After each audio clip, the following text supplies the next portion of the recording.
Sir, ಈಗ ವಿಶ್ವನಾಥ್ ಅವರಿಗೆ ಬುದ್ಧಿ ಇಲ್ಲ.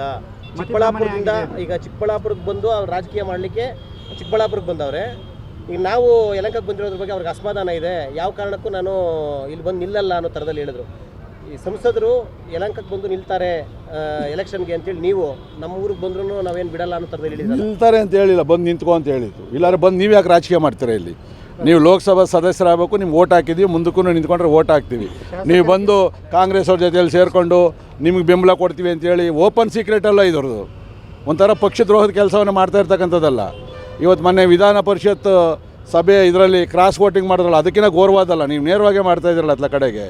ಚಿಕ್ಕಬಳ್ಳಾಪುರ ನಮ್ಮ ಅಮ್ಮವರವರು, ನಮ್ಮ ತಾಯಿಯವ್ರ ತವರೂರು. ಅದು ಅವಕಾಶ ಕೊಟ್ಟರೆ ಹೈಕಮಾಂಡ್ ಏನೋ ಹೇಳ್ತು ಅಂದರೆ ಚಿಕ್ಕಬಳ್ಳಾಪುರ ನಿಂತ್ಕೊಂತೀನಿ ನಾನು. ಯಲಹಂಕ ಯಾರು ನಿಂತ್ಕೊಂಡ್ರು ಗೆದ್ಕೊತಾರೆ ಅತ್ಲ ಕಡೆಗೆ. ಬಿ ಜೆ ಪಿಯಿಂದ ಇವ್ರು ಬೇರೆಯವ್ರು ಟಿಕೆಟ್ ಕೊಡಲಿ, ಚಿಕ್ಕಬಳ್ಳಾಪುರದ ನಾನು ಕೊಡ್ತಾರೆ, ಹೋಗಿ ನಿಂತ್ಕೊತೀನಿ. ಒಂದು ಸ್ಥಾನ ಜಾಸ್ತಿ ಮಾಡೋದಕ್ಕೆ ಸೋಲು ಗೆಲುವು ಆಮೇಲೆ ಜನ ತೀರ್ಮಾನ ಮಾಡ್ತಾರೆ.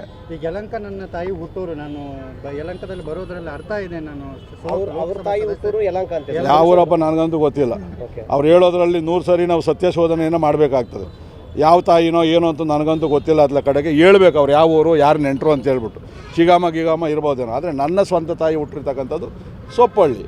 ಅಲ್ಲಿ ನನ್ನ ನೆಂಟರಿಷ್ಟರು ಅವರೇ, ಸ್ನೇಹಿತರು ಅವರೇ. ನೆನ್ನೆ ನಾವು ಹೋಗಿದ್ವಿ, ಅದ್ದೂರಿಯಾದ ಸ್ವಾಗತ ಮಾಡಿದ್ರು. 1,000 ಜನ ಸೊಪ್ಪಳ್ಳಿಯಲ್ಲಿ ಸೇರಿದರು.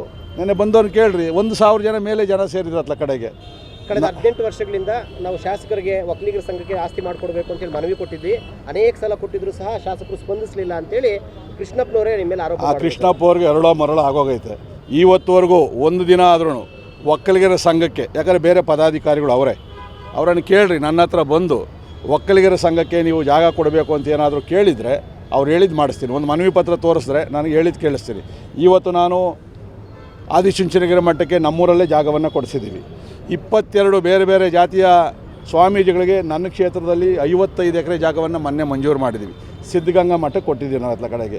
ಸವಿತಾ ಸಮಾಜಕ್ಕೆ ಕೊಟ್ಟಿದ್ದೀವಿ, ಮಡಿವಾಳ ಸಮಾಜಕ್ಕೆ ಕೊಟ್ಟಿದ್ದೀವಿ. ಇವರು ಕೃಷ್ಣಪ್ಪ ಅವರು ಪಕ್ಕದಲ್ಲಿ ಸುಧಾಕರ್ನ ಕೂತ್ಕೊಂಡು ಸಂಸರಾದ ಸುದೇಶ್ವರೇ ಆಮೇಲೆ ಚಂದ್ರಪ್ಪನ ಕೇಳ್ತಾರೆ ನೀನು ಯಾರು. ಈ ಥರ ವಯಸ್ಸಾಗೈತೆ, ಅವ್ರ ಮಾತು ಯಾಕೆ ಕೇಳೋಕೆ ಹೋಗ್ತೀರ ಅತ್ಲ ಕಡೆಗೆ. ಭಾಳ ಗೌರವದಿಂದ ಅವ್ರು ಇರಬೇಕು. ನಾವು ಇಲ್ಲಿವರೆಗೂ ಭಾಳ ಗೌರವ ಕೊಟ್ವಿ. ಅವ್ರು ಯಾವ ಕಡೆ ಏನು ಮಾತಾಡ್ತಾರೆ ಅಂತೇಳಿ ಅವ್ರಿಗೆ ಅರ್ಥ ಆಗಿಲ್ಲ. ವಯಸ್ಸಾಗೈತೆ ಪಾಪ, ಅವ್ರ ಬಗ್ಗೆ ನಾನು ಜಾಸ್ತಿ ಮಾತಾಡೋಕ್ಕೆ ಹೋಗೋದಿಲ್ಲ. ಬೇರೆ ಯಾರಾದರೂ ಪದಾಧಿಕಾರಿಗಳು ಜೊತೆಯಲ್ಲಿರೋರು ನಾವು MLA ಅವ್ರ ಹತ್ರ ಹೋಗಿ ಒಕ್ಕಲಿಗರ ಸಂಘಕ್ಕೆ ಜಾಗ ಕೇಳಿದ್ವಿ, ದುಡ್ಡು ಕೇಳಿದ್ವಿ ಅಂತ ಯಾರಾದರೂ ಒಬ್ಬರು ಹೇಳಿ ನೋಡೋಣ.